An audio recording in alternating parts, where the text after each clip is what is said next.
오늘은 종료주일입니다. 종료주일은 예수님께서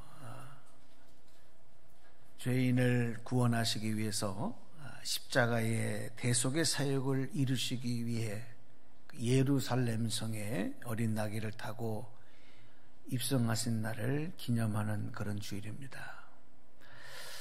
그때 예루살렘 성 안에 있었던 사람들은 종려나무 가지를 흔들면서 호산나, 호산나 이렇게 외치면서 예수님을 환영했습니다. 이 호산나라고 하는 뜻은 우리를 구원하옵소서 하는 그런 짧은 기도입니다. 주여 우리를 구원하옵소서. 그런데 이 종료주일의 의미는 이렇게 예수님을 환영하고 영접한다고 하는 의미만이 아니라 이제 예루살렘 성 입성 이후에 십자가에서 예수님이 죽으시기까지 그 일주일 동안 펼쳐지는 예수님의 고난에 동참하기 위한 우리 그리스도인들의 다짐, 이것이 또한 이 종료주일의 중요한 의미라고 생각을 합니다. 예수님의 당하신 고난의 의미를 알아야 그분을 통해서 이루신 구원, 그리고 죽음의 권세 이기시고 승리하신 이 부활의 영광에도 참여할 수 있기 때문입니다. 그래서 오늘은 고난을 통한 구원이다, 이렇게 제목으로 우리 본문 말씀을 중심으로 잠시 은혜를 나누려고 합니다. 이 유대인들의 역사는 한마디로 고난의 역사라고 이렇게 말씀을 드릴 수 있어요. 이런 고난의 역사를 살아온 유대인들은 특별히 자신들의 조상들 중에서 아브라함과 그리고 다윗과 그리고 이 모세, 이런 인물들을 굉장히 존경하지만 그 중에서도 이 모세를 가장 존경한다 하는 그런 내용들을 볼 수가 있습니다. 모세가 유대인들에게 가장 존경받는 이유는 바로 이 고난의 역사에서 구원한 지도자였기 때문입니다. 구약성경 출애굽기를 보면 그 구원의 사건을 이제 자세하게 기록을 하고 있고요. 또 신약성경 히브리서에서는 모세가 그런 구원의 사명을 감당할 수 있었던 것은 바로 그의 믿음 때문이다. 그 믿음 때문에 모세가 이렇게 구원의 역사에 쓰임받았다라고 하는 내용들을 해석해서 말씀해주고 있습니다. 여러분, 이 유대인들의 이 조상이었던 이 히브리 민족의 역사를 보려면 시대를 거슬러서 우리가 창세기에 기록되고 있는 이 족장시대, 그 족장시대 중에서도 아브라함과 이삭과 야곱으로 이어지는 이 야곱의 시대를 우리가 주목해 봐야 합니다. 야곱의 12자녀 중에서 특별히 하나님께서는 요셉을 이 애굽 땅에 보내실 때에 요셉의 인생 중에서 가장 고통스러운 배신과 아픔과 이별을 통해서 마치 애굽으로 팔려가는 이 요셉의 모습이 고난받는 종의 모습으로, 예수님 이사야 선지자가 장차 온 인류를 위하여 십자가의 대속의 죽음을 향하여 끌려가시는 그 모습을 환상 가운데 보면서 고난받는 종, 어린 양의 대속의 모습을 보았던 것처럼 우리는 요셉을 통해서도 그런 모습을 볼 수가 있습니다. 하나님은 그런 요셉을 통해서 야곱의 가족들을 흉년이라고 하는 죽음의 그림자에서 건져내게 하는 구원의 사명을 이 요셉에게 맡기셨지요. 또 야곱의 가족들 70명은 요셉의 공으로 인해서 이제 애굽의 가장 기름진 땅 중에 하나인 고센이라고 하는 땅에 그 지역을 애굽 왕으로부터 허락을 받고 삶의 터전으로 허락을 받고 이제 애굽으로 이주하여 정착을 합니다. 그리고 430년을 애굽에서 사는 동안에 이 히브리 민족이 크게 인구가 번창을 하는 그런 일들이 있었습니다. 그래서 애굽 사람들은 그런 야곱의 자손들을 히브리 민족이다 이렇게 부른 겁니다. 신앙생활 하시다 보면 성경을 보면 히브리 민족이 뭔지 또 이스라엘이 뭔지 유대가 뭔지 이렇게 자꾸 우리가 헷갈릴 때가 있는데 그걸 좀 정리하실 필요가 있어요. 히브리 민족은 유대 민족의 조상을 부르는 얘기죠. 또 우리가 지금 현재 이집트라고 부르는 이 고대 시대의 이 애굽이라고 하는 나라는 굉장히 화려하고 웅장한 문화와 군사력과 정치, 예술, 의술, 학문 모든 면에 있어서 단연 세계의 가장 독보적인 강력한 나라였습니다. 그리고 그 왕을 파라오라 이렇게 불렀어요.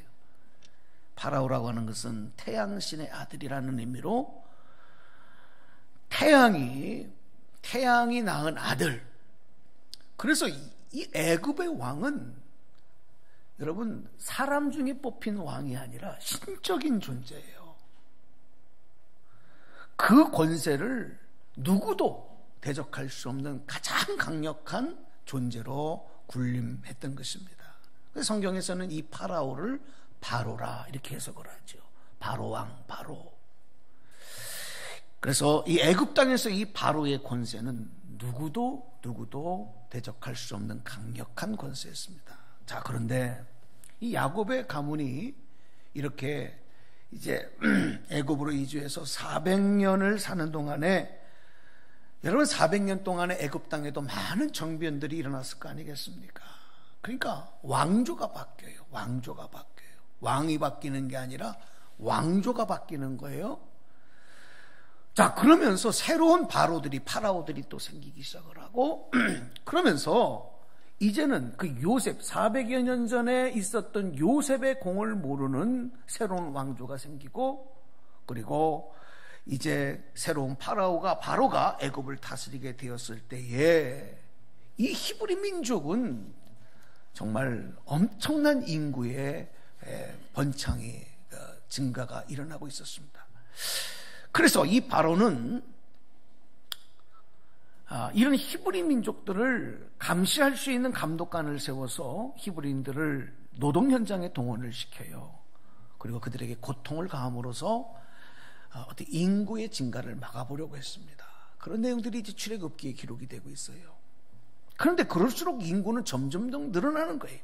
그 세력도 강해지는 것입니다. 그래서 급기야 어쩔 수 없이 이 바로는 히브리인들의 말살 정책을 이제 계획을 하고 아들이 태어나면 다 나일강에 던져 죽여야 된다. 딸은 살려둬도 괜찮다. 이런 극단적인 명령을 내리게 된 것입니다. 애굽 땅에서 이러한 바로 왕의 명령은 누구도 막을 수 없어요. 이것이 여러분 히브리 민족의 역사의 가장 큰 위기와 고통이었고 그런 날들은 하루하루 계속 진행되고 있었던 것입니다. 여러분 멀쩡한 아기를 나일강에 던져 죽게 하고 돌아온 그 부모들의 슬픔과 그 눈물과 통곡, 그 당시에 히브리인들이 사는 마을은 날마다 초상집 같았을 것입니다. 갓 태어난 핏덩이를 나일강에 던지고 돌아온 어머니들 중에서는 정신줄을 놓고 미쳐 돌아다니는 이들이 많았을 것입니다. 또 겉은 괜찮아도 그 후유증으로 인해서 살았어도 죽은 것 같은 하루하루를 살아가는 그런 부모들, 그런 어머니들, 여러분, 이 히브리인들의 통곡 소리가 매일매일 집에서 마을에서 떠나지 않는 그런 고통의 하루하루가 펼쳐지고 있었던 겁니다. 가히 상상할 수가 없죠.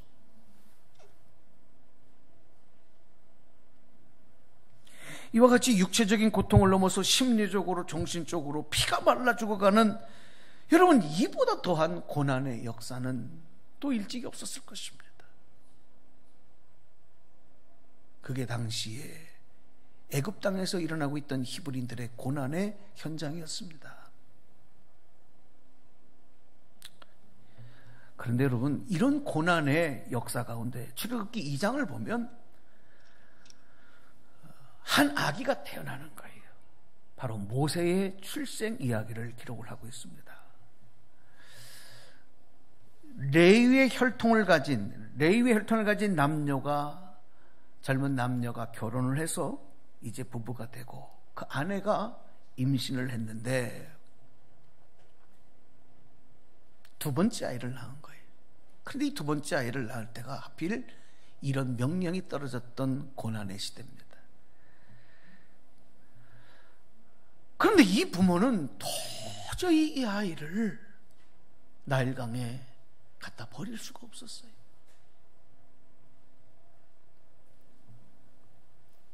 성경에서는 그 아기가 잘생긴 것을 보고 석 달을 숨겼다, 이렇게 짤막하게 기록을 해놨지만,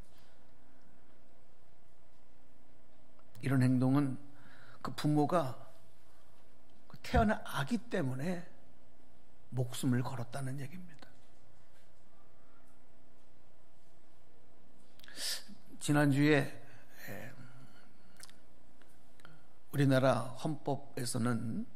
헌법재판소에서는 낙태죄 폐지를 선포했습니다. 임신되어진 아기 22개월 이전에는 이제 낙태를 해도 죄가 되지 않는다.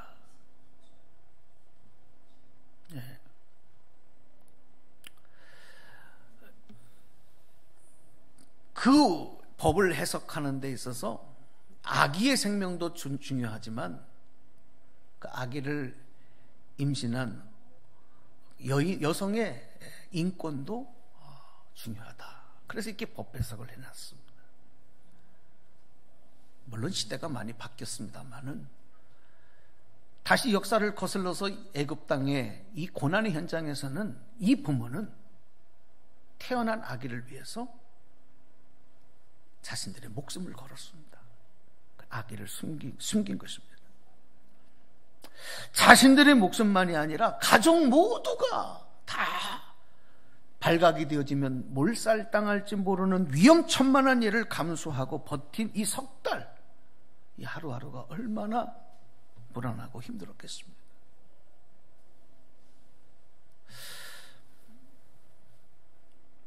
저는 이 설교를 준비하면서 그런 마음을 가졌어요. 오늘 이 모세를 이 고난의 시대에 잉태하고 낳고 목숨을 걸고 이 아이를 생명을 위해서 몸부림치는 이 부모의 모습들이 바로 예수님의 우리를 위한 고난, 그 고난의 십자가를 지고 가는 예수님을 바라보는 성부 아버지 하나님의 마음, 그리고 이 고난 주간 우리가 정말 이 고난의 의미가 무엇인가를 다시 한번 깨닫는 중요한 사건이 아닌가, 그런 생각을 해보았습니다. 출애굽기 6장에 보면 모세의 족보에 대해서 잠깐 나오는데, 모세의 증조 할아버지가 레위다 이렇게 얘기했고요.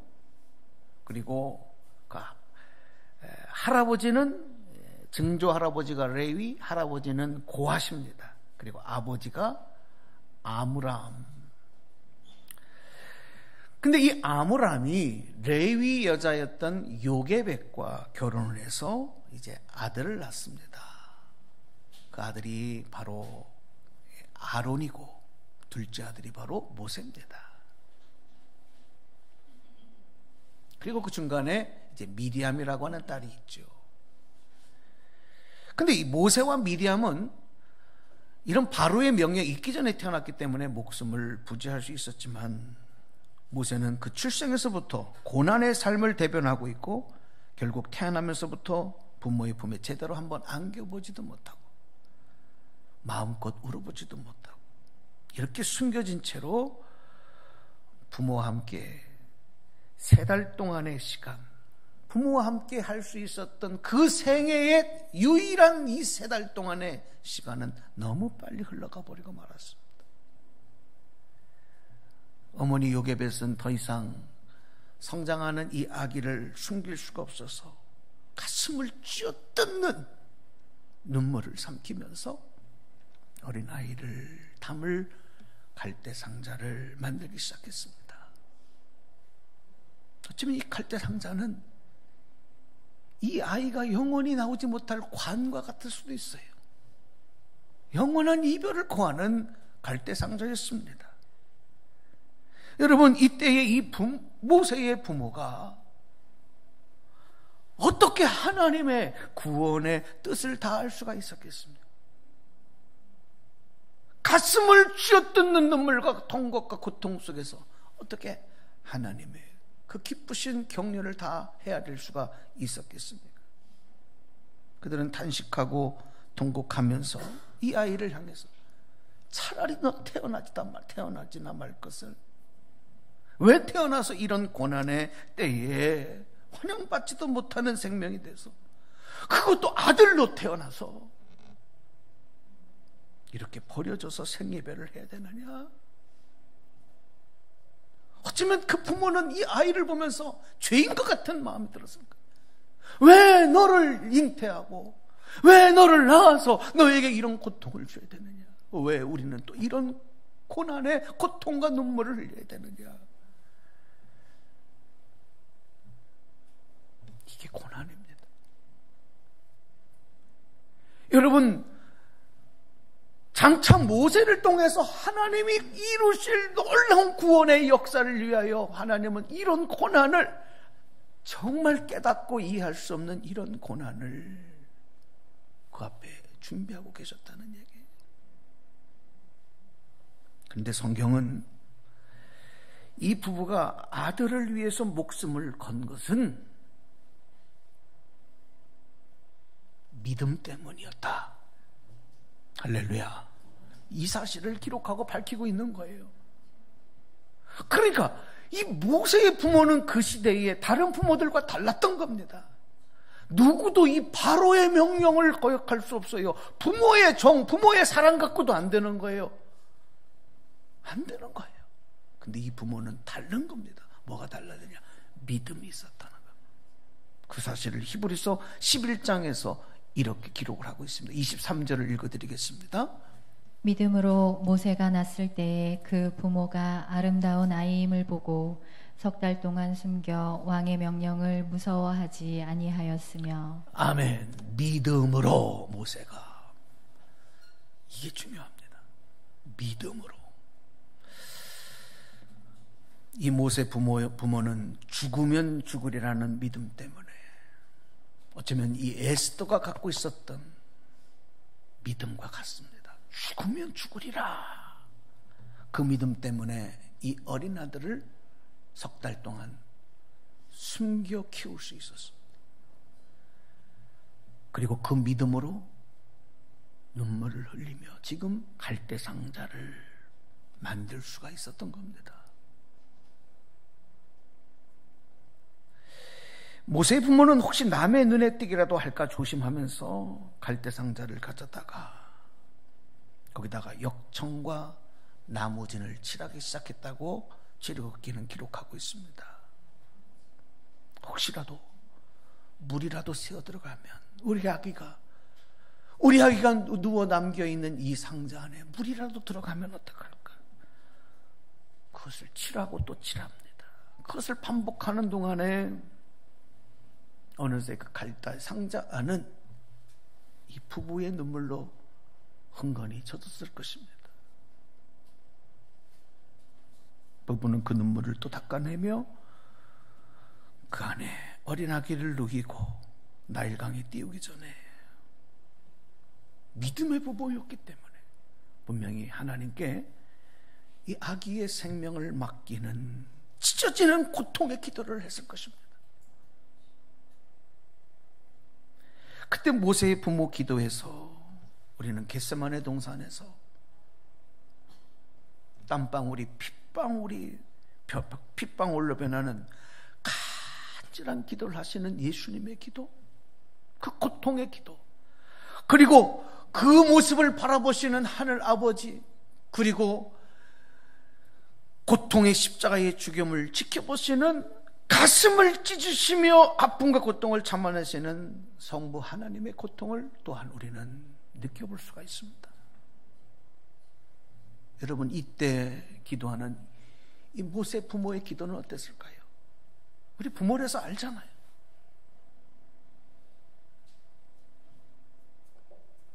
모세의 부모가 장차 거룩한 제사장 혈통이 되는 레위 지파의 사람들이라고 하지만 여러분, 이 고통과 슬픔 속에서 과연 그들이 고난의 의미를 알았을까요? 저는 다 알지 못했으리라고 생각합니다. 특히 고난과 슬픔과 절규하는 울음 속에서도 마지막 그 10달 동안 그 아기, 그 생명을 태중에 품고 있다가 해산의 고통으로 그 아기를 낳은 어머니 요게벳, 이 핏덩어리와 생이별을 눈물로 하고 있는 그 어머니 요게벳의 그 마음, 그 슬픔, 지금 그 요게벳이 믿음으로 하나님께 기도하는 그 기도를 우리는 절대 잊어서는 안 될 것입니다. 성경에는 기록되고 있지 않지만 제가 이 장면을 기도하면서 묵상을 하는 동안에 어쩌면 요게벳이 이렇게 마지막 아기와 생이별을 고하는 기도를 하지 않았을까? 내 사랑하는 아기야, 하나님께서 널 구원하실 거야. 사랑하는 아기야, 하나님께서 널 이끄실 거야. 아기야, 하나님께서 널 인도하시고 반드시 널 죽음에서 건져내셔서 사용하실 거야. 죄인인 우리 부모는 널 낳았지만 더 이상 너의 생명을 지켜줄 수가 없단다.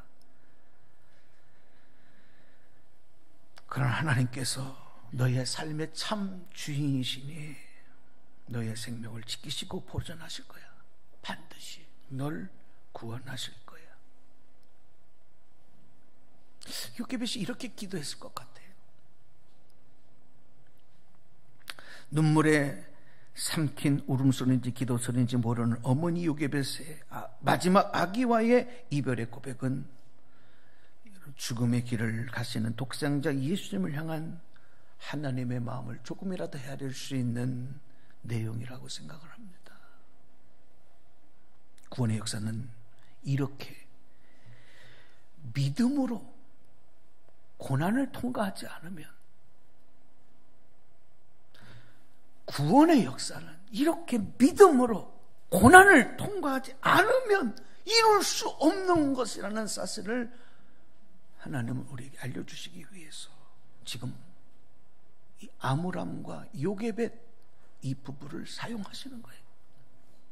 그들의 슬픔, 그들의 눈물을 하나님은 받으시는 겁니다.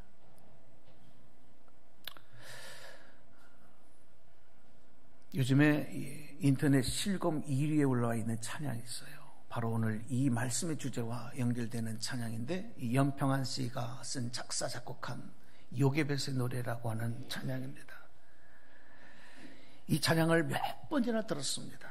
요게벳의 심정을 느낄 수가 있었습니다. 그 가사를 한번 읽어드리고 한번 영상을 통해서 말씀을 볼 텐데, 조금 불 좀 한번 꺼주실까요? 이 가사가 이렇습니다. 작은 갈대 상자, 물이 새지 않도록 역청과 나무진을 칠하네. 어떤 마음이었을까? 그녀의 두 눈에 눈물이 흐르고 흘러 동그란 눈으로 엄마를 보고 있는 아이와 입을 맞추고 상자를 덮고 강가에 띄우며 간절히 기도했겠지. 정처 없이 강물에 흔들흔들 흘려내려가는 그 상자를 보며 눈을 감아도 보이는 아이와 눈을 맞추며 주저앉아 눈물을 흘렸겠지. 너의 삶의 참주인, 너의 참부모이신 하나님 그 손에 너의 삶을 맡긴다. 너의 삶의 참주인, 너를 이끄시는 주 하나님 그 손에 너의 삶을 드린다. 그가 널 구원하시리. 그가 널 이끄시리라. 그가 널 사용하시리. 그가 너를 인도하시리. 너의 삶의 참주인, 너의 삶의 참주인, 너의 참부모이신 하나님께 그 손에 너의 삶을 맡긴다. 이런 가사 내용입니다. 우리 한번 영상을 통해서 또 찬양을 통해서 잠시 은혜 받도록 하겠습니다. 하나님께서는 이런 고난과 슬픔의 애통의 시간을 통과하는 이 아므람과 요게벳 그리고 어린 모세를 통해서 새로운 구원의 역사를 써가기 시작한 것입니다. 하지만 아무도 알 수 없는 깊이 감추어 두신 하나님의 구원의 경륜이었습니다.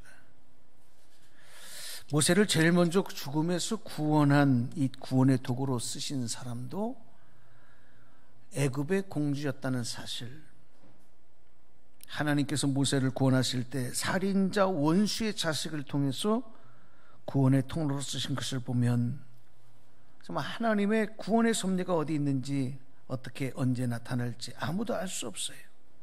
그러나 예상치 못한 사람을 통해서, 예상치 못한 때를 통해서 하나님은 이렇게 구원의 역사를 이루어 가신다는 것입니다.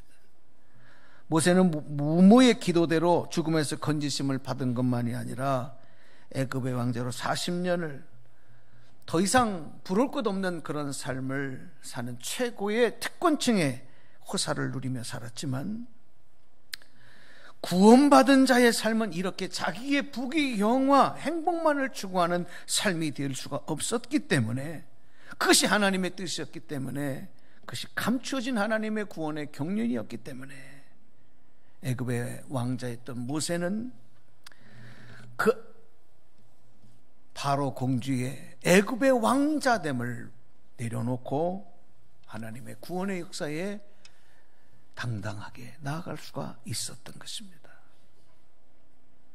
이런 모세의 마음을 잘 나타내는 말씀이 히브리서 11장 24절 26절에 기록이 되고 있습니다.